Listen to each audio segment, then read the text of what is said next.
Hi, welcome to those of you who are just getting logged on. We'll just give another 30 seconds or so, and then we'll get going. It's a beautiful sunny day out there today. So a lot of people might be watching this a little bit later tonight or tomorrow when they get the link.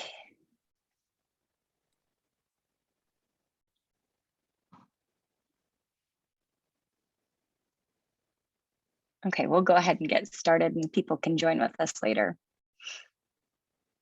So welcome you guys for joining us today for our Doc Talk. We're going to be talking about sleep support, and specifically we want to make sure that this of course has information that's usable for you. So please make sure if we're talking about something on a slide that you have a question about it, that you enter it into the chat, and that way at the end we can make sure to address it.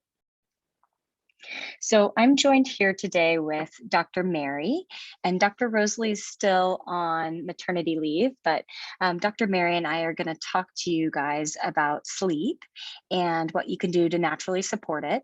So my name is Molly Force. I'm the clinical director here at Prosper Natural Health, and we have this awesome care team that I just feel like is so fantastic because it really does cover the Eastern and the Western traditions of natural medicine.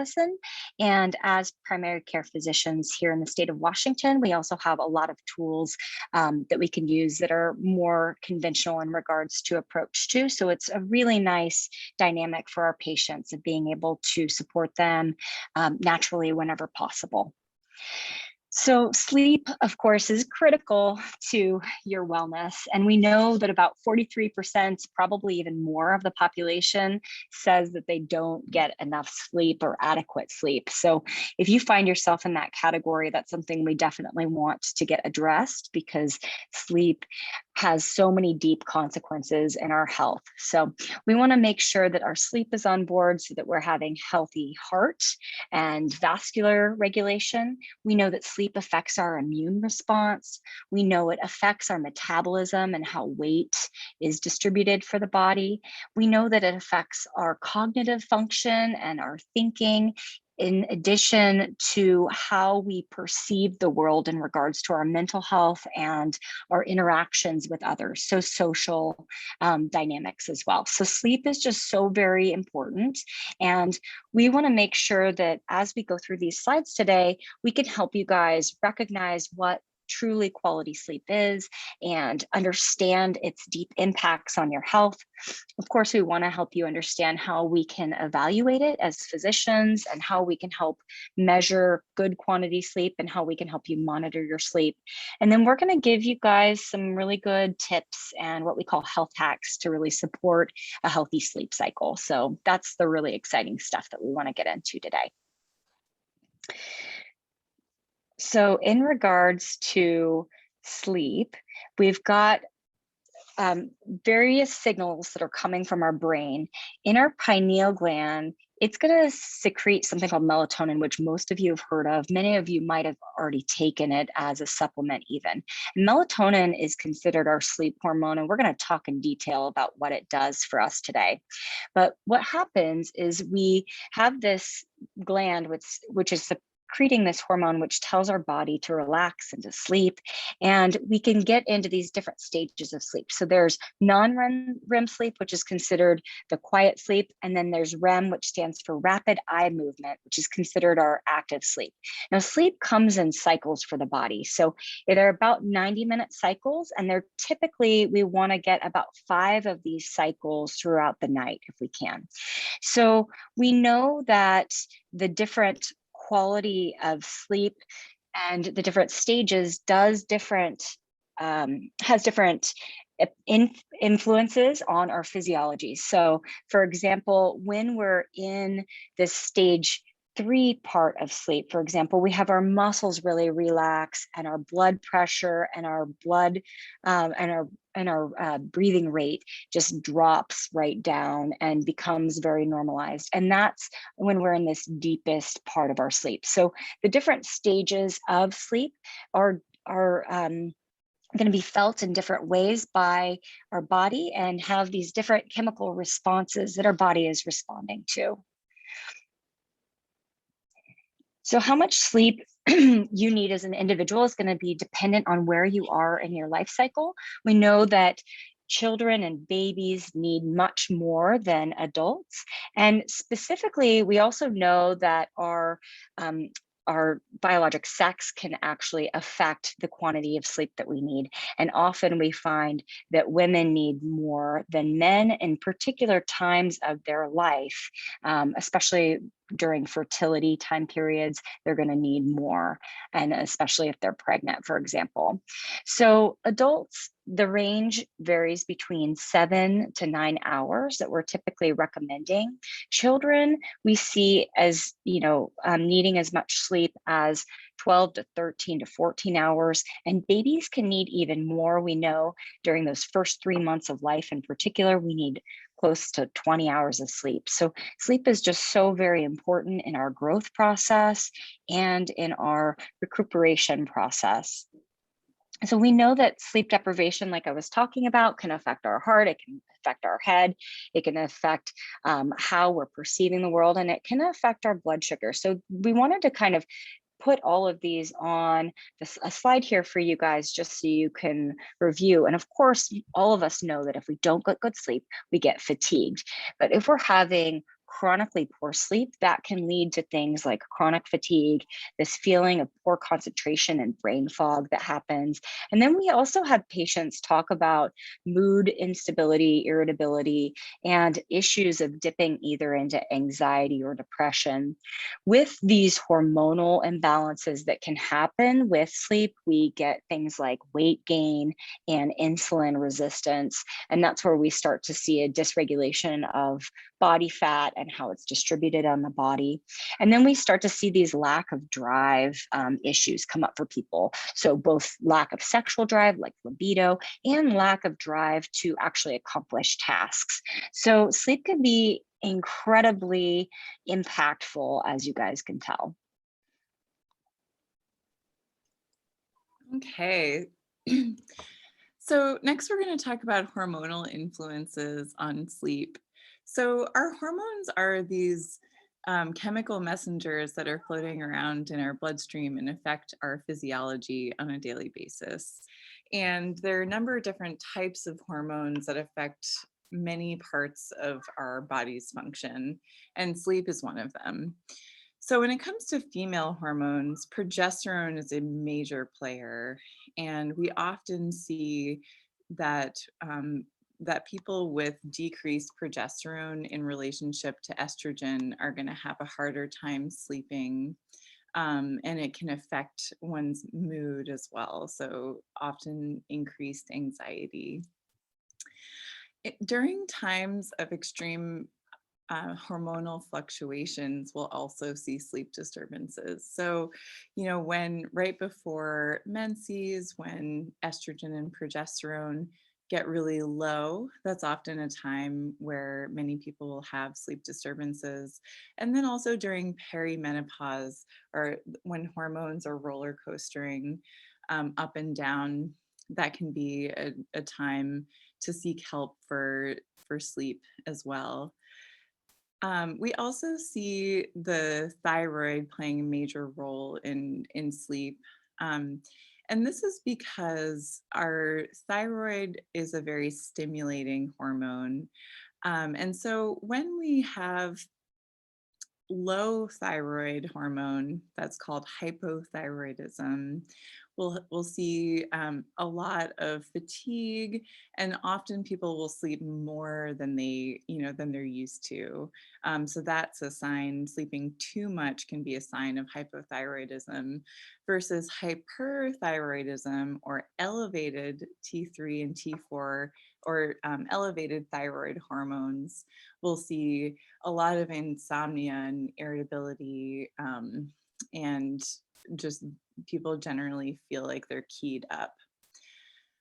Next, we have cortisol and melatonin. We'll talk more in detail about these in the next few slides, but cortisol and our adrenal hormones play a huge role in maintaining our energy levels throughout the day and helping with sleep.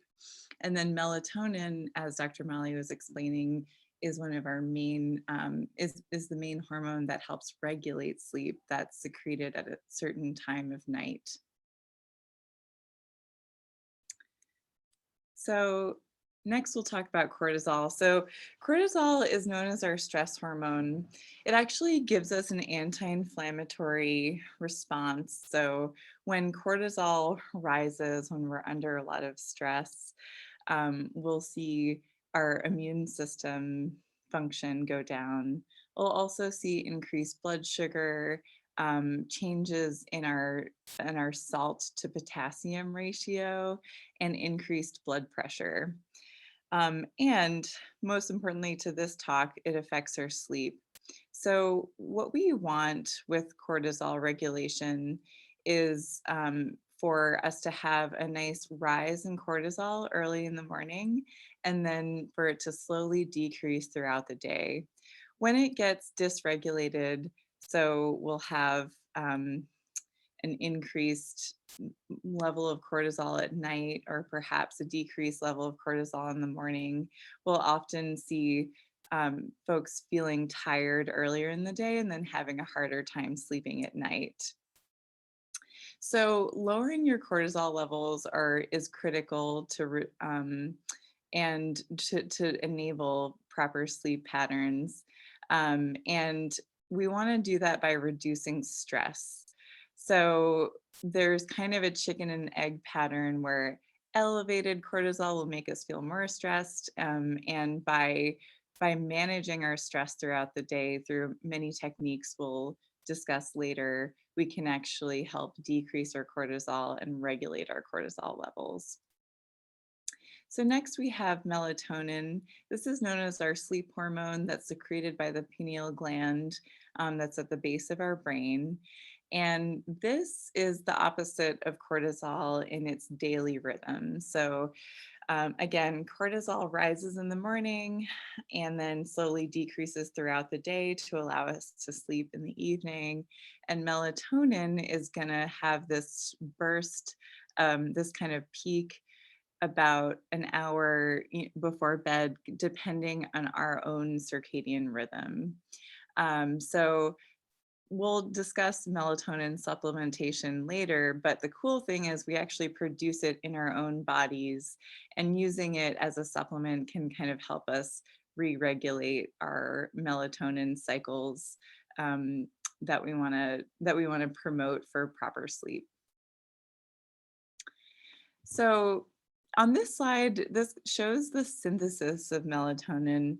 And the cool thing about this is we're producing melatonin all day, and it's related to many other hormones and neurotransmitters in our body, namely serotonin, and even a type of a precursor to adrenaline.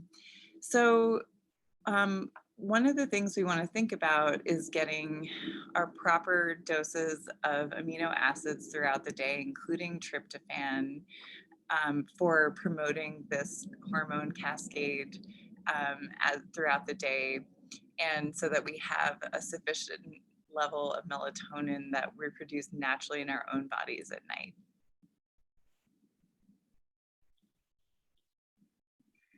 So when we think about insomnia or difficulty with sleep regulation, we break it into two major categories. We want to think about people who have a hard time falling asleep, so that's onset insomnia, and people who have a difficulty staying asleep, so that's sleep maintenance insomnia. So if there is problem falling asleep, that can be a very different causal relationship than people who are waking in the middle of the night.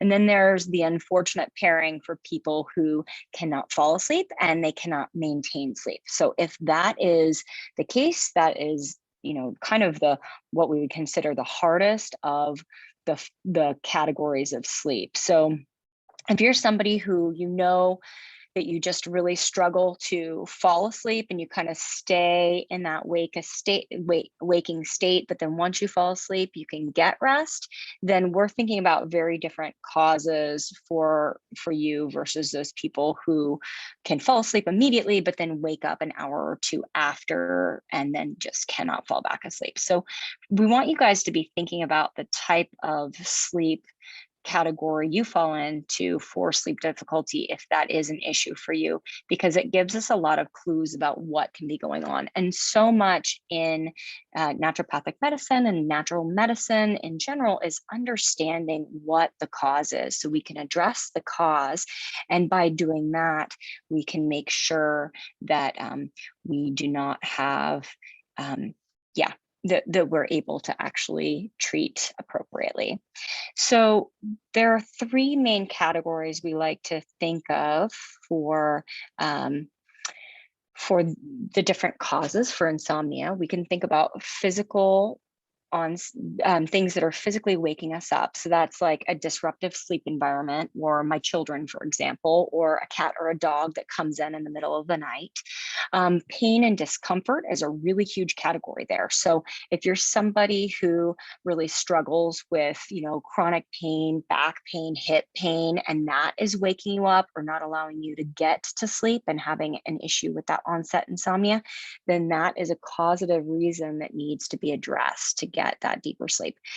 If you're having nocturnal myoclonus, which means like spasms of your limbs that might be waking you up, or even disrupting your partner that you might be sleeping next to, that's a physical disruptor that needs to be addressed. And then sleep apnea also fits into that category. Now, sleep apnea is where we are actually not getting enough oxygenation and not getting enough flow of air into our respiratory center while we're breathing. And that can be caused for many different reasons, including things like having a collapse of that upper airway, which can happen if we're overweight or if we're dealing with too much inflammation in that area from things secondary to like allergies or sinus issues, those kind of things. So those are all physical causes. So I want you guys to take a second, and if you're struggling with sleep, I want you to kind of map out here on this page, it's a really important page, some of the causes that you think might be triggering your insomnia, because this is at the heart of where we like to work here as naturopathic doctors. So if it's not a physical thing that is disrupting your sleep and is instead a biochemical issue, we're looking at common causes being things like chemicals coming in like caffeine, different medications that we're taking, so that's our pharmaceuticals. We know that alcohol drastically affects our sleep patterns and the brain waves that are drastically affected by alcohol. We can't get into that deeper level of sleep. And so that can be a huge cause for especially interruption insomnia. And then where people are waking up and not being able to maintain sleep. And then also hypoglycemia is another huge cause. So that's where our blood sugar goes too low in the middle of the night. And that can be caused by excess blood sugar during the day and then having a drop that happens at night. We're going to talk about that in detail too when we're talking about some of our tips for ways to manage blood sugar, because blood sugar can be a trigger. The body will say, uh-oh, blood sugar is getting too low, wake me up. And that can be have an effect on how deep our sleep is. Now, hormonal changes can also be a biochemical trigger here, and we often will see things like hot flashes or night sweats waking people, and that can be hormonally regulated and can affect how deep our sleep is. Additionally, we know that progesterones and estrogens are going to affect the quality and the depth of sleep as well. And we already talked about thyroid as well, being a stimulating hormone and regulating our sleep to some degree as well. And then there's the mental and emotional sphere. So this is where we have things like anxiety and depression that can play into our sleep timing, and our motivation to get into bed on time, those kind of things.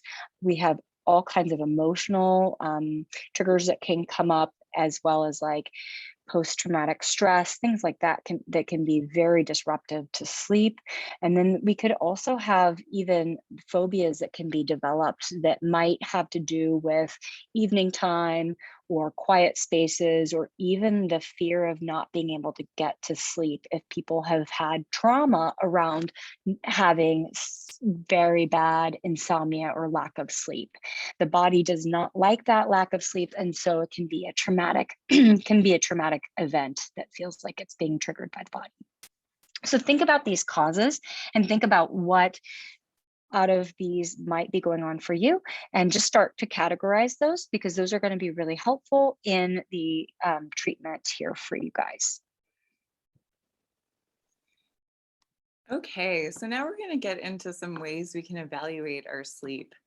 And we're going to start with the one that is kind of the intro, and what we spend a lot of time with as naturopathic physicians, which is looking at our symptoms and looking at the symptoms, not just in terms of fatigue and energy levels, but as at our bodies as a whole. So, as Dr. Molly was describing in the last slide, we've got these three major categories of sleep disturbance: physical, biochemical, and emotional.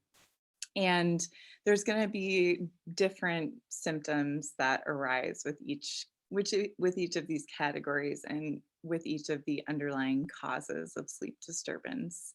So, for example, you may be waking in the middle of the night and having racing thoughts and having a hard time coming to conclusions about those thoughts, or just having a hard time resolving something in your life.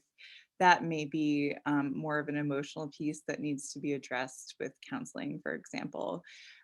You may have changes in your menstrual cycles, or you may be going through menopause, in addition to insomnia. So that may point to a hormonal influence of the sleep disturbance. And you may also have constipation, and reduced appetite, and other things that are associated with thyroid dysregulation. So we want to look at all of these things and look at the whole person to see where the underlying cause lies for these sleep disturbances. So our next option for testing for sleep evaluation is looking at our cortisol. So this is what I was describing before: the normal cortisol, or a regulated cortisol pattern shows a rise in the morning and then a decrease throughout the day, and then a decline in the evening. And this allows us to have energy throughout the day, and then to have our bodies be able to be tired and get into our kind of rest and digest mode in the evening. So one of the tests we really like to run is salivary cortisol. And with this test, you collect 4 different samples so that we're getting a good distribution of cortisol throughout the day. Otherwise, we'll just get a snapshot and it won't be very helpful, because it's because the pattern is what's most important. So this allows us to look at what your cortisol is doing different times of day, and then we can treat accordingly, often to regulate that release and metabolism of cortisol to clear it from your system later in the day. So the next thing we'll often look at is a sleep study. And this is a very, so sleep apnea is one of the majorly underappreciated causes of fatigue throughout the day. In the medical community in the last 10 years or so, people have been attending to it much more, which is good, because it is a major, it can be a major obstacle to cure for many folks, and have wide-reaching effects in our physiology. So one of the things that we'll often do when someone is snoring at night, and also when someone's having fatigue throughout the day, if someone's falling asleep at the wheel, for instance, we really want to do a sleep study to see if sleep apnea is at play. And this is a condition where you're waking up in the middle of the night because your throat is closing And that, if you can imagine that sensation of snoring and having a bit of throat closing during that, sometimes that'll get so intense that you'll stop breathing and then you'll naturally wake up. So that you can change position and breathe again. So with a sleep study, what they'll do is monitor you throughout the night and assess whether or not that's happening. It used to be that you had to go to a center to get the sleep evaluation and sleep in a different bed. But now you can do at-home sleep studies as well. Our next category that we're often using to assess for the biological causes of sleep disturbance is blood work. So blood work allows us to look at many different things and many different underlying causes of sleep disturbance. And these include, so we'll want to look for anemia if someone has other signs of that. We'll often want to look at someone's blood sugar levels, as blood sugar dysregulation can be a major factor in our sleep patterns. And then we'll also want to look at sex steroid hormones like estrogens, progesterone, and testosterone. We'll want to look at a full thyroid panel, including thyroid stimulating hormone and our thyroid hormones. And then we'll also want to look at cortisol. So we know that most of you guys are here to get good information about different things that you can do in order to really ensure that you're getting better sleep. So we wanted to make sure we had plenty of time today to discuss that because we got a lot to go through. So we've kind of divided this into 7 different what we call hacks, but essentially the first one is to make sure that you have a good space and you've created space, not just space in your house, in your bed that's comfortable, but also the mental space to know, okay, for the next 7 to 9 hours, I'm dedicating this time to sleep. And so making sure that you're creating a routine around that is probably, at least in my life, one of the hardest things to do consistently. But keeping that schedule and having a sleep time and awake time routine is absolutely critical because it allows us to get that beautiful diurnal cycle that Dr. Mary was discussing. So generally our goal as adults is 7 to 9 hours. Obviously, a lot of us want that and can't get that for different reasons that we've discussed already. So we want to make sure that we're doing everything to optimize that time, but creating that time space is the first start.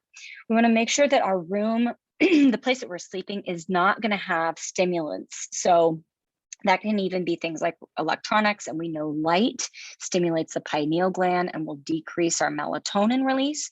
So we want to make sure there's not a lot of light coming in. So blackout curtains are a really critical investment for a lot of people, especially if you live up north here where we have longer days in the summer. We want to make sure that we've really invested in a comfortable bed and pillow. That makes such a tremendous difference. And if you find yourself going and sleeping on another bed or with another pillow and saying, oh my gosh, that made a huge difference for me, it's really worth thinking about and time maybe to either rotate your mattress or get a new mattress and or pillow. So finding what helps you reduce pain so you're not flopping around all night long.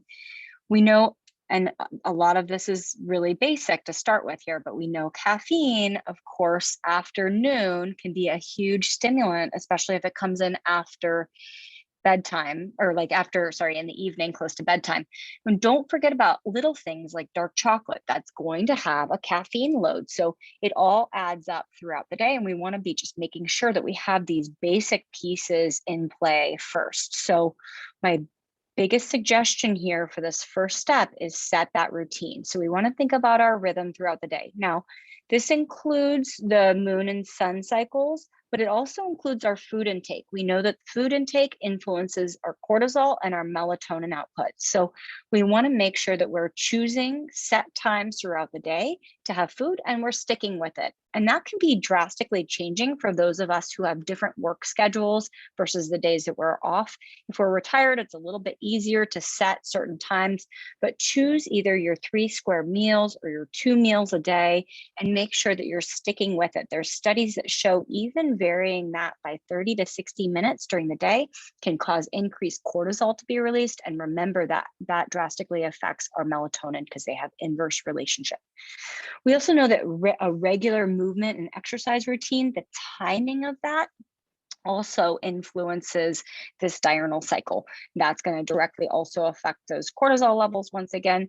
And we know that there are ways that we can stimulate cortisol in the morning and reduce the melatonin in the morning so we're not as groggy by having that movement earlier on in the day. So trying to choose generally earlier on in the day for your more intensive exercise, and then tapering that exercise movement throughout the day. Making sure we have a bedtime routine. That's very personal for many of us, but our body can be trained to say, okay, it's sleep time, especially if we're having issues with initiating sleep. If we're teaching the body, okay, this is the routine. After these things happen, we're going to be sleeping. That can be very helpful. So making sure you're intentionally making a bedtime routine for yourself. And then same thing with the wake up routine, giving yourself time to wake up and allow yourself to kind of come in to your body. We see this with animals. Like if you ever watch a cat or a dog, they don't just like spring up when they first wake up. Usually, unless they're startled, usually they're stretching, they're taking a minute. The same thing should be true of us. We want to kind of ease into that wake period, but then have our movement come in within the first few hours, hopefully, of our day. So things to do that can help really promote that cycle is making sure that we're having things like a substantial serving of protein in the evening. So it doesn't have to be right before bed, please. And we'll talk about why that is when we talk about food here in a minute. But making sure we're having enough protein and possibly fat, and that will sustain us so we're not having blood sugar dips. Right before bed, there are different things you can add into your bedtime routine that can be really calming. That includes things like meditations, calming breath work, dry skin brushing can be a really nice sensory calm downs that helps really calm down your nervous system and it stimulates your parasympathetic nervous system, which is that rest and digest nervous system. Castor oil packs are another one that we use as naturopathic doctors to get people to calm down. And then certain kinds of sensory activities can be helpful too. And there's lots of videos and tips and things like that online that you guys are welcome to check out. We also know that if you have an imbalance, it has to be addressed. Like if you know that from that slide that we showed you of physical, biochemical, or mental, emotional, if there's an imbalance within those three, we need to be working on correcting those imbalances before we can have true resolution, typically with our sleep, as far as imbalances that are happening in the sleep realm. So making sure we're taking time to address those. Okay, so next we're going to talk about movement, which is incredibly important for regulating our hormones, regulating our nervous system, and helping with sleep. So generally with movement and fitness, we want to move on a regular basis, trying aiming for most days of the week, but don't push it too much. That can raise our stress hormones because it can send our bodies into kind of a stress response. So moderate exercise, aiming for 40 minutes a day of aerobic exercise is ideal. We also want to, one of the best things you can do for sleep, as Dr. Molly was mentioning, is exercising earlier in the day. The ideal is within the first couple of hours of the day or, on your lunch break. That can be a really great way to sort of help resolve stress hormones earlier in the day and help us get more sort of natural energy levels earlier in the day and then calm down later in the day. We find sometimes if you exercise right before bed or, in the evening, it can be challenging to eat an early dinner and then also challenging to our nervous system. It can be very stimulating. So, and one of the things to remember here is the main goals for us for fitness is heart health, strength, flexibility, and core. So we want to do a combination of aerobic exercise like, jogging, running, biking, swimming, and then strength training, ideally a few times a week. And don't forget about stretching, some sort of yoga or flexibility practice, and then also core workouts. So something like Pilates or doing some abdominal crunches and things of that nature as well. So next we want to look at our breathing and how we're breathing throughout the day and how that's affecting our nervous system. So there's a common myth in our culture that, taking a bigger breath and breathing longer and faster is better, or that more oxygenation is better. And the research shows that it's actually more of a balance between the inhale and the exhale that is best for our physiology. So by slowing our out breath, we can actually allow for more of a buildup of nitric oxide and carbon dioxide that we don't want in very high amounts, but we want in a balanced ratio in our bloodstream. And we've seen that nitric oxide, which is produced with nose breathing, so breathing in and out through the nose, can improve our immune function and has a mild antimicrobial effect, so preventing upper respiratory infections. And then we also see that the slowed out breath can help regulate our vagus nerve, which is something we'll talk about in a few slides. It's one of our central nerves that controls our rest and digest component of our nervous system. And then lastly, with carbon dioxide buildup, so when we slow our out breath, when we actually restrict breathing to some extent, this can help, again, regulate the vagus nerve and can contribute to smooth muscle relaxation. So those are the muscles, the involuntary muscles in our body that are, again, part of the rest and digest nervous system.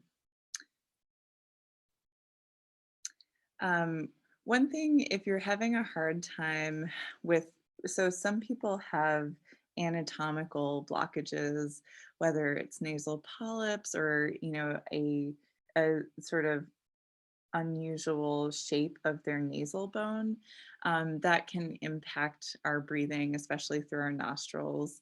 And if you're noticing that you're breathing through your mouth at night, you might want to consider one of these nasal expanders. And what they do is they expand the nasal passage to allow for more airflow through your nostrils. Okay, so next let's talk about how to address our nervous system and how to soothe our nervous system to help regulate our sleep. So it's really important to find time to de-stress and practice mindfulness throughout the day. This can be really challenging with so many people just kind of being overloaded in their schedule. But often what we find is setting aside time to meditate or work on your internal mental landscape, whether that's 15 minutes or an hour at some point in the day. It can really improve your outlook and ability to cope with life and cope with that busy schedule. Some great ways to help relax the nervous system is finding time to go out in nature. We're finding that nature bathing can be a really great way of just kind of reconnecting with oneself and the world and kind of setting aside stressful thoughts. We also can help balance the nervous system with regular types of body work, and that can include chiropractic care, so that can help align the vertebrae and reduce any impingements to the nervous system that actually causes pain, but also the autonomic nervous system that we're less aware of that can affect our physiology. And that's found at kind of central points in our body and can also be affected through chiropractic work. We also can think about things like acupuncture and massage, and I'll discuss acupuncture later. And then lastly, we have many ways to activate our vagus nerve, and we'll discuss that in a few slides as well. So our vagus nerve, again, is sort of a central highway from our organs to our central nervous system that transmits information both from our brain to our gut, to our lungs, to our heart, and also from those organs back to our brain.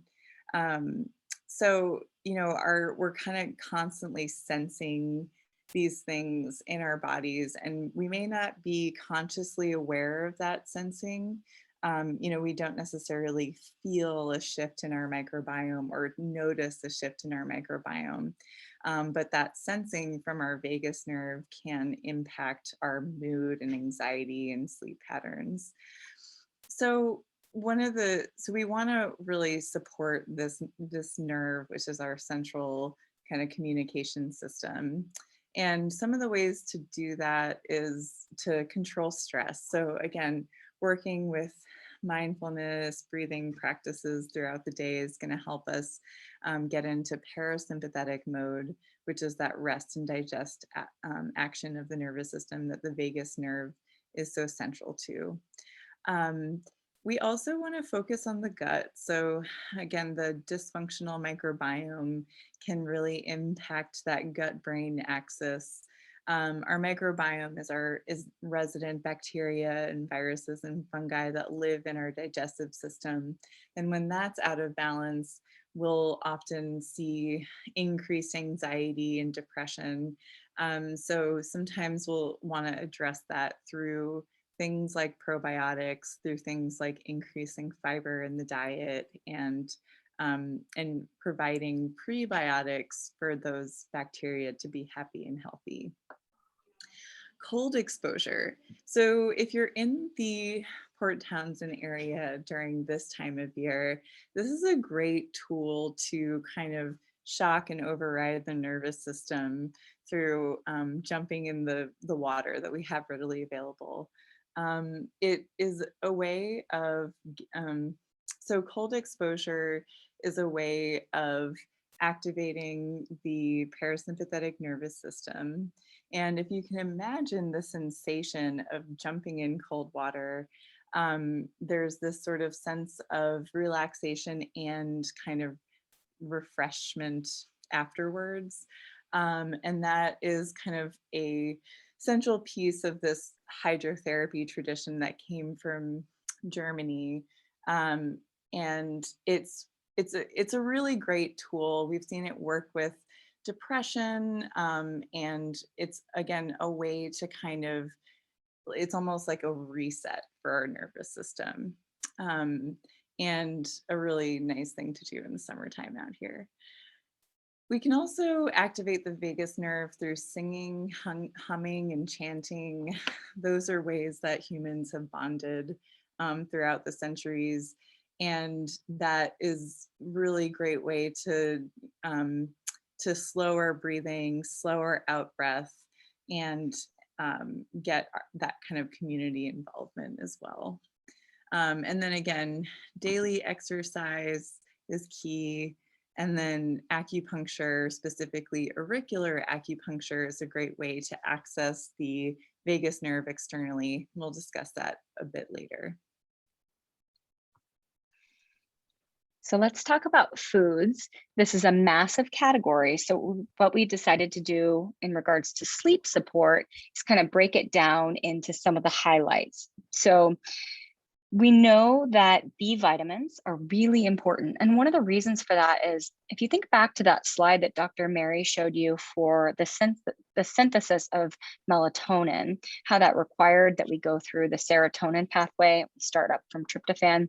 These require cofactors of B vitamins in the production of that sleep hormone melatonin. So we know that our foods that are really high in B vitamins, and those vary, but a lot of those are going to be found in our fruits and veggies.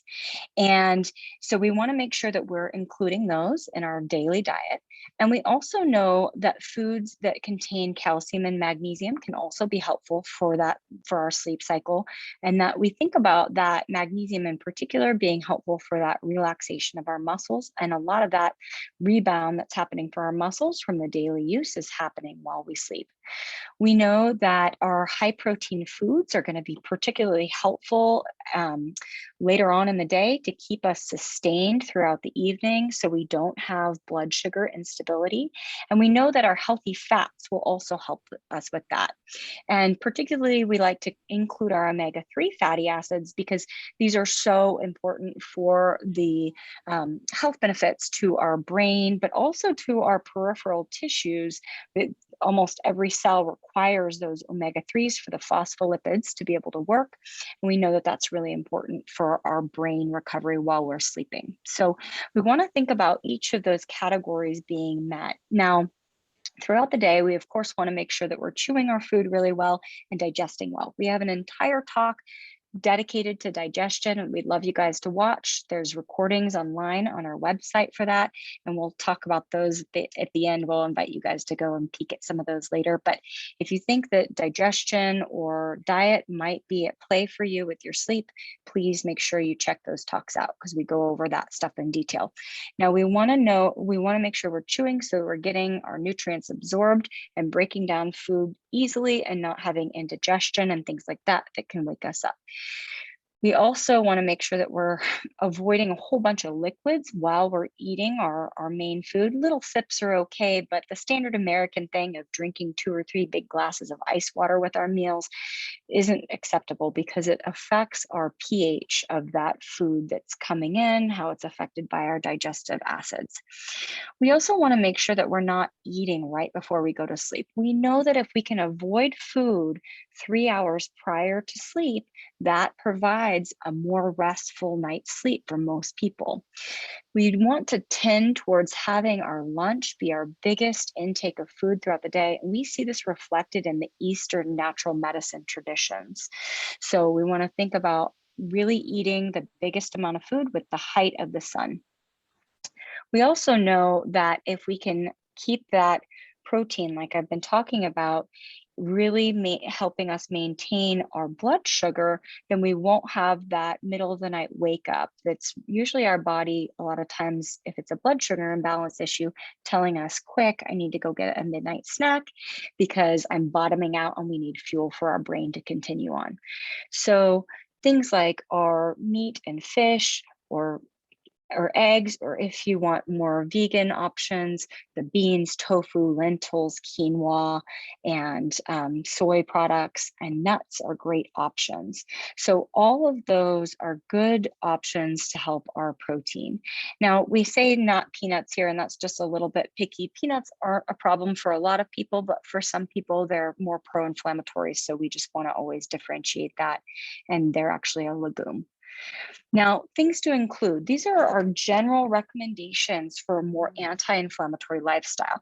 We really like to include good whole fruits and veggies, including usually our root vegetables and our non-starchy veggies, which are our leafy greens a lot of times, as well as our good proteins that are coming from either meat, poultry, or eggs, or those legumes and beans, and nuts and seeds.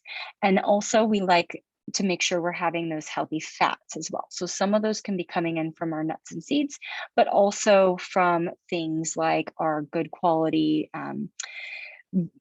oils like our olive oil and coconut oil, those fruit oils, those fruit seed oils, it can be so very helpful. Avocado oil, that kind of thing. We also like to use things like bone broth. So that's an excellent option for cooking with, especially for your last meal of the day, because it's going to have the protein content and lots of other nutrients in there for you. So things to exclude, we already talked about alcohol being a chemical disruptor of sleep. So we generally want to really phase out that alcohol and definitely not having it right before we go to bed, which is a problem for our habitual wine drinkers in the evening, especially.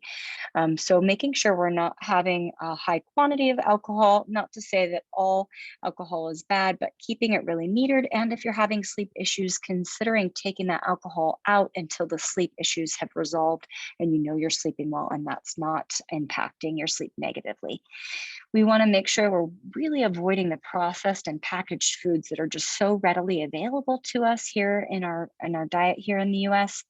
Being really careful not to have too much excess carbohydrates and starches, extra sugars.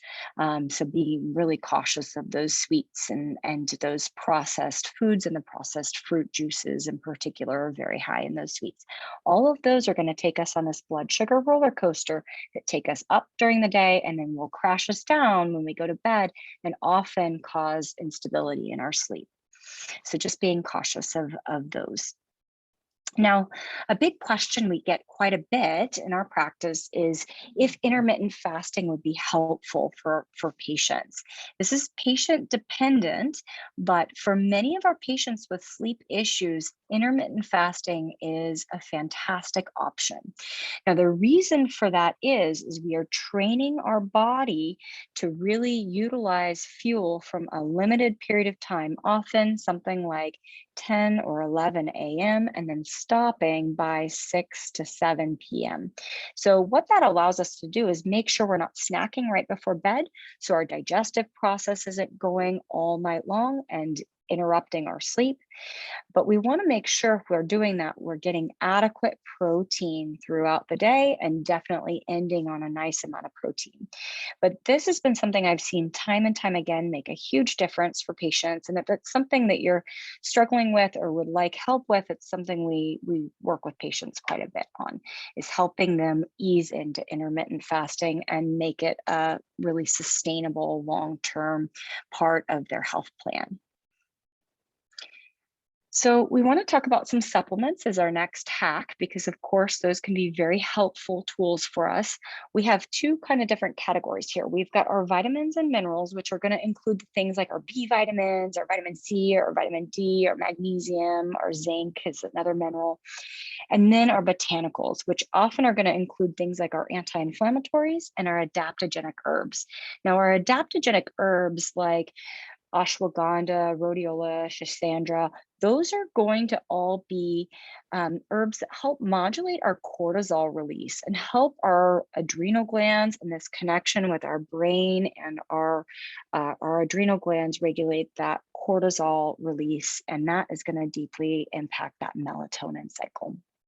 So at Prosper, of course, we've got an apothecary here that's a physician grade apothecary. We try to be really choosy about what we allow in to this for our patients. And it's something that we use quite a bit for making sure our patients have medications available for them when they need them. So feel free to come check it out if you want to, if you're looking for a certain thing. We've got a lot of really good options for people.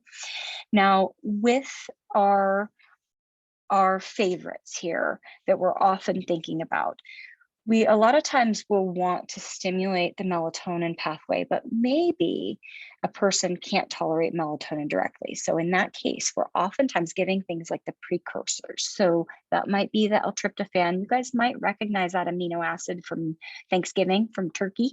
So that's one of the reasons why turkey makes us drowsy after a big Thanksgiving meal. But it's that precursor that goes in, and then it creates 5-HTP. And sometimes we'll give 5-HTP directly. Now, there's 5-HTP that you can get, at a normal store that sells vitamins, and then there's slow release technology versions of 5-HTP that have a lot more sustained, and they're going to have different effects on the body and be available at different times for the body. So a lot of times for sleep, especially sleep maintenance, we're thinking about more of a sustained release option when we're thinking about those precursors. 5-HTP is also something we'll use to help with things like depression and anxiety because it regulates our serotonin, which remember was just one step above our melatonin in creation for our biochemistry. We also think about things like calcium. We know that adequate calcium levels can be very important for sleep maintenance. That's been shown in studies. We know that zinc can be really helpful for sleep, as well as a specific B vitamin B5. Folic acid is another B vitamin that we know has been shown to impact sleep. And we always want to think about those cofactors for that melatonin and serotonin synthesis. So that's our B6, B3 in particular, and magnesium. So all of these we need to make sure that we're getting in. If they're not coming in nutritionally, or if we're having a hard time absorbing them for one reason or the other, they can be very helpful. Additionally, we like to be thinking about vitamin C. We know this is very impactful for our adrenal glands. And remember, that's going to affect that cortisol regulation.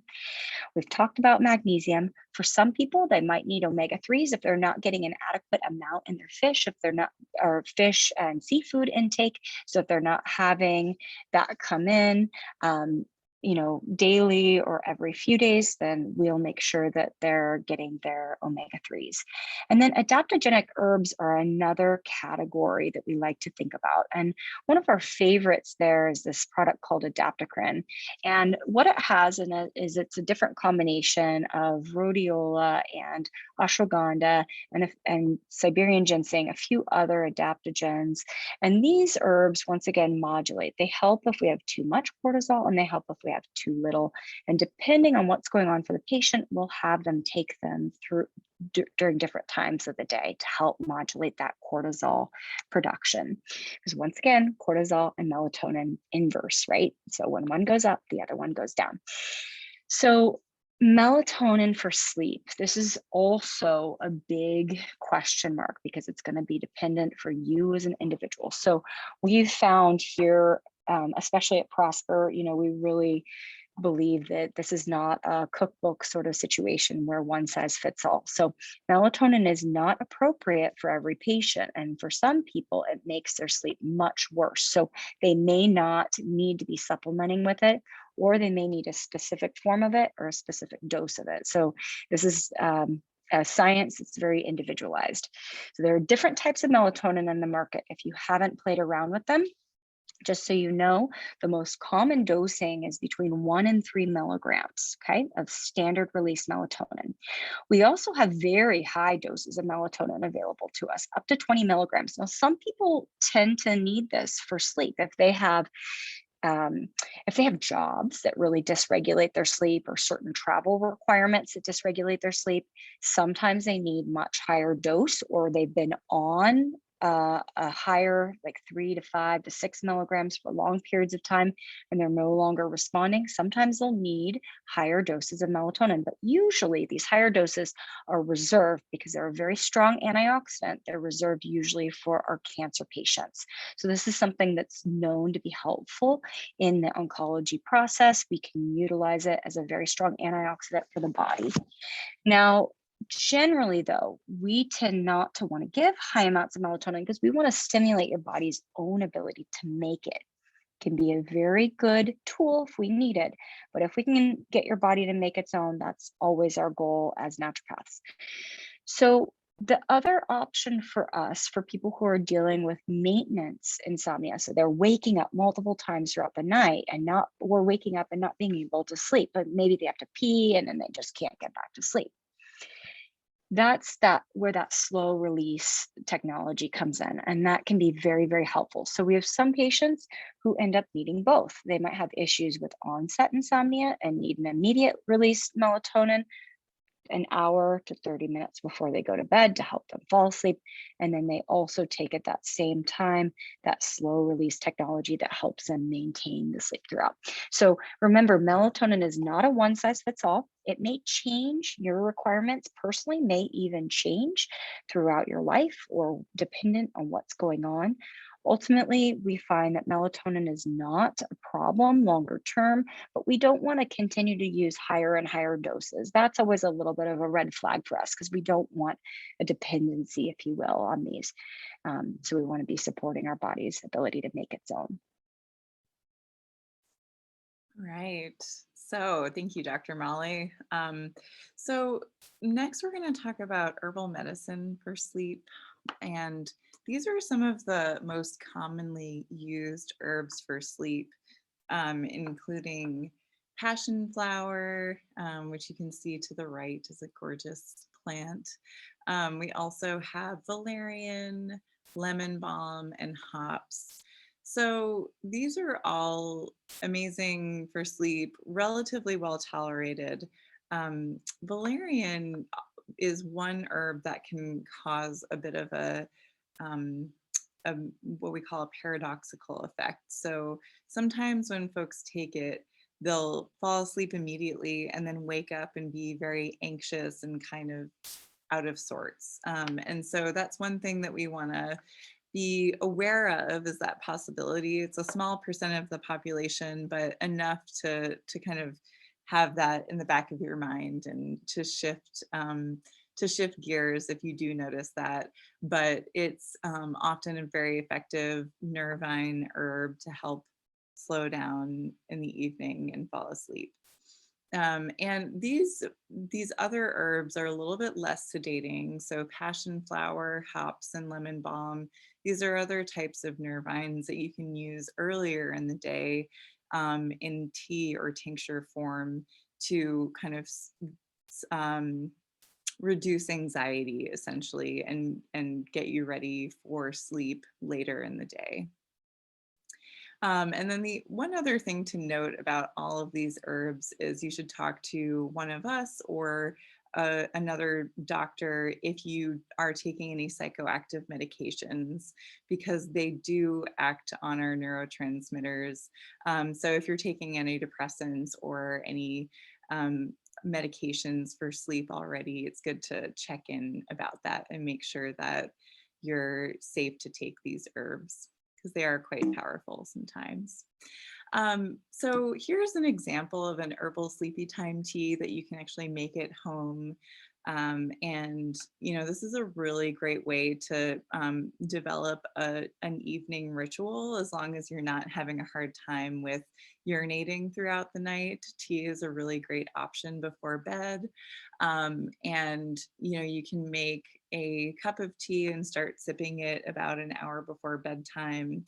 And it can be a really great way to kind of clue your senses in that it's time to get ready to fall asleep.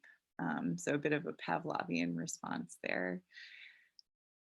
And essential oils can be used in a very similar way. So we often bring these in at the same time of day as part of a bedtime ritual for stimulating our vagus nerve again, or it's actually stimulating a different nerve, but it's stimulating our senses and kind of getting us into our body. And you can choose specific calming essential oils, including chamomile, lavender, rose, sandalwood, ylang ylang, and make different combinations that you can use in massage oil. You can do self massage. You can put them in a bath that you do later in the evening to help you relax. And you can also add to a diffuser, which is a device that allows you to get to kind of pump essential oils out into your room. So all of these, again, are great to have. It's helpful to develop that kind of association between sleep and a smell. Smell is kind of goes directly to our brain and allows us to kind of activate a sense of time and a sense of association that is kind of more subliminal and direct. All right, next, Dr. Molly is going to talk about CBD for sleep. Okay, so CBDs are another option for us in the herbal sphere, and we get a lot of questions about these. Now, these are different than THC, but they are cannabinoids that are derived from marijuana typically. Now, with CBDs, there's different dosing that's going to be effective for you. So you may tolerate more or less than other people, but typically these are considered non-narcotic. They shouldn't make people confused or anything like that, or even necessarily super drowsy. Sometimes we'll use lower dose CBDs for reducing anxiety during the day, but we do know that it can be really helpful for initiating sleep and maintaining sleep, specifically if people are having issues with pain in the evening. We also know that it can be helpful within the PTSD sort of realm to be combining those CBDs at night with their other sleep practices. So CBDs are a great option, and usually we're talking to patients about their dosing depending on how they tolerate other medications. And we find that when we add these CBDs to other fats like omega-3s and deliver them in a fat bolus, they're even better absorbed. And so we'll use everything in our practice in regards to CBDs, from CBDs that are in fish oil, that are emulsified in fish oil, to tincture like dropperfuls of CBDs. Also, we occasionally will use even like gummies if we're not worried about blood sugar instability being a problem for our patients.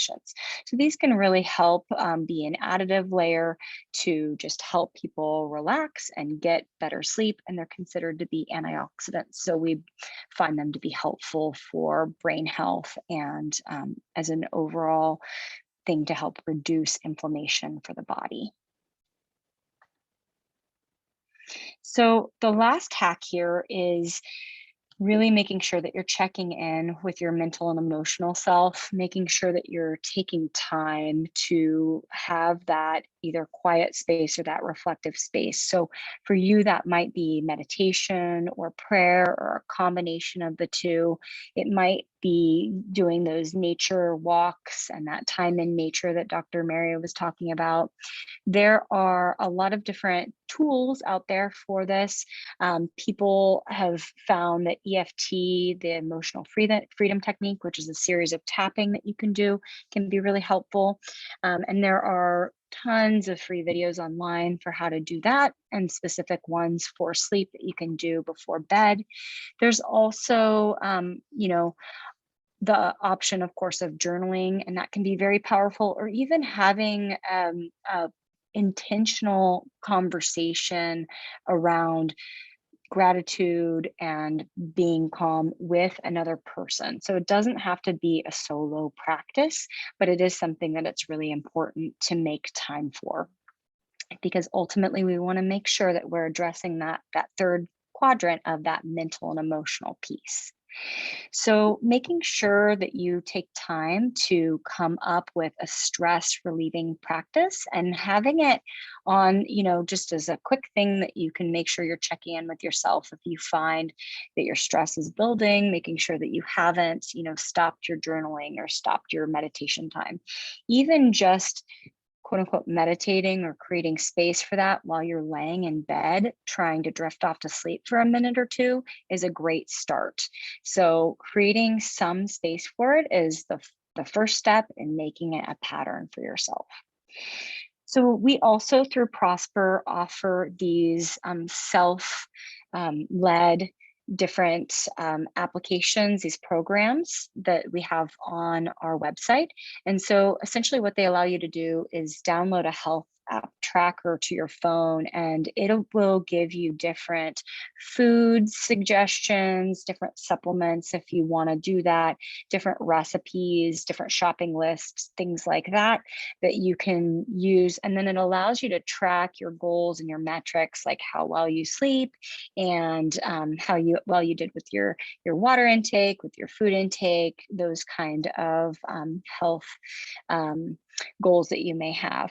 And what it allows you to do, this specific one that we like for our patients that are dealing with sleep, is more specifically geared to people who are dealing with stress, stress regulation issues. So it's a way to intentionally kind of kickstart some stress reduction in your life. So if that's something you're interested in, it's a pretty inexpensive way to make an intentional step forward to start making some changes in that realm. And it's available on our website. So Dr. Mary is going to talk about Chinese medicine because she's also an acupuncturist as well as a naturopathic physician and offers this with her patients. Thank you, Dr. Molly.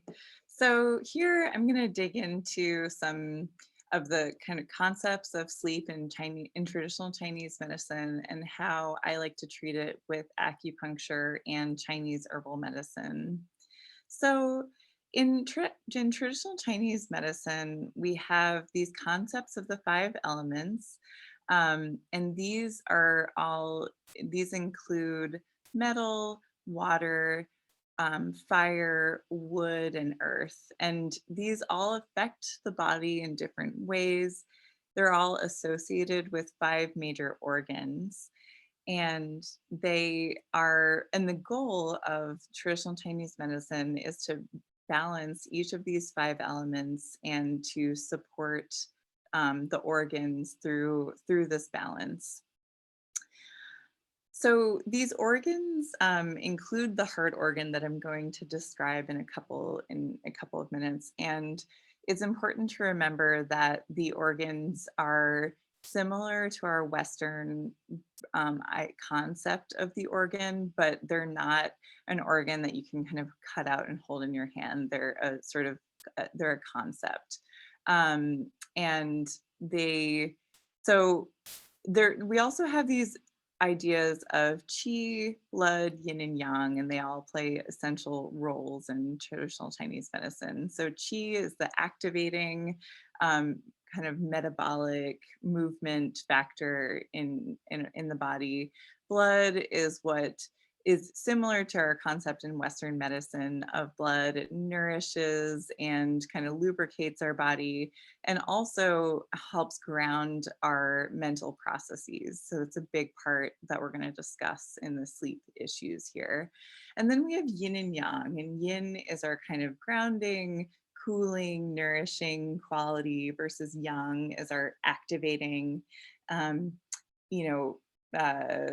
sort of concept based on the ideas of being awake and stimulated in midday versus yin is something we think about in the middle of the night when we're going to sleep. So the mind or the shen is housed in the heart organ. So we often want to think about supporting the heart organ and also supporting blood. So blood, again, is what helps ground the shen in the heart. One of the major causes of sleep disturbance from a Chinese medicine perspective is when you don't have enough blood to ground the shen in its proper place. And so there's in Chinese medicine, insomnia translates to shimian, and this is also known as disruptions of the mind or shen. And this can be caused by overstimulation, by agitation and heat. It can be caused by stagnation of qi and blood in the organs. And then also it can happen when your shen is not anchored in its proper place and isn't allowing you to feel grounded and kind of present in your day. So there's some really amazing Chinese herbal medicines that we'll discuss here. One of them is mimosa flower and bark. You'll often actually see this growing around here and in Seattle, and its name is He Huan Hua, and it is the flowers are collected and either dried or put in tinctures to help calm the shen um, and regulate qi. So it invigorates and harmonizes the blood from a Chinese medicine perspective. And from a Western medical perspective, it acts on serotonin receptors as an anxiolytic, so decreasing anxiety. Love that herb. And then we've got Chinese date or jujube herb. The fruit itself and the seed can be used. And again, this is a major anxiolytic. It contains a great herbal constituent name called jujubicides, which has a mild hypnotic effect from a Western medical perspective. And then from a Chinese medical perspective, it helps tonify the blood and calms the shen. So you can boil this in a tea, and also it can be dried and powdered to take it regularly. You can also include it in soups and kind of things that you cook for a long period of time. So my other major tool within this amazing medical tradition is acupuncture. And this is a really great one for insomnia, and it's one where we kind of see a slow improvement over the period of around 2 months as we are helping to move qi and blood and balance the organs using acupuncture. Is really great with regulating the nervous system and helping folks get into a more relaxed state throughout the day to help sleep at night. One of the specific tools that I like to use is auricular acupuncture. And this technique is fascinating because they've been doing it in China for a long time. But in more recent years, we've identified the ear as the major external branch of the vagus nerve. So by using needles and inserting them into the external ear, we can directly stimulate the vagus nerve in a way that is difficult. You can't do it in any other part of the body. So very fascinating. And again, this is a really great tool when there's kind of a mental, emotional component to many different issues, whether that's digestive complaints or sleep disturbances or hormonal changes. So great tools that I love using with patients, and it's been a pleasure to help folks out with insomnia using this. So as you guys can tell, sleep is absolutely critical. And, we want to make sure that we help each of you. So if you feel like you're stuck, this is a multifactorial issue for a lot of people. There's many layers involved. And so we're here for you. So reach out if you need help, of course. We had a question here from Pat. It says, can you sleep too much? So the answer is yes, that you can sleep too much. And we see this especially with certain conditions. There are certain pharmaceuticals that can increase that, as well as we see this with our depression patients. And we can have kind of a rebound effect that happens if we get an excessive amount of sleep, where the next day we can feel groggy. And so this affects that diurnal cycle that we were talking about, with that wake cycle that we need with that cortisol. And if we're sleeping too much and having too much melatonin throughout that time where that cortisol needs to be happening, then it can end up affecting our brain and our mood and our output as well, as far as our energetic output. So thank you for asking. That was a really good question. We also want to just invite any of you who are interested to join us for our August Doc Talk. It's going to be really geared toward males and male hormone management and andropause. But if you have any males in your life, or if that is the category that you fit into, please join us, because we're going to be talking about that, which is often under discussed. So should be a fun one. And then we'll be back in September as well, talking about holistic cancer care and preventative practices regarding oncology. So we'd love you guys to join us for that. So thank you so much for joining us today, and we really appreciate you. Thank you.